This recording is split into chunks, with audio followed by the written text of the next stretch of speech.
ইস, বিয়ের নিয়মটা যদি এমন হতো, ছেলে থাকবে স্টুডেন্ট, মেয়েও থাকবে স্টুডেন্ট। ছেলের বয়স 18 আর মেয়ের বয়স 16 হওয়ার সাথে সাথেই তাদের বিয়ে দিবে।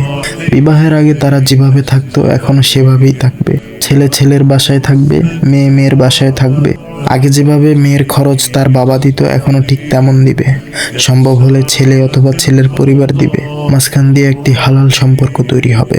দুজন প্রেম করবে, বাট কোনো প্রকার পাপ হবে না, হবে শুধু সোয়াব। পূর্ণ হবে অর্ধেক দিন। দুজন মিলে দিনের পথে চলা সহজ হবে।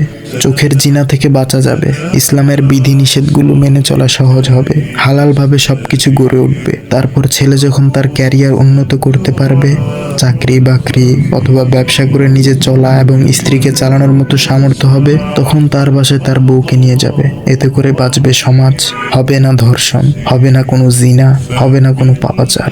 এটা সকল পিতামাতার বোঝা উচিত।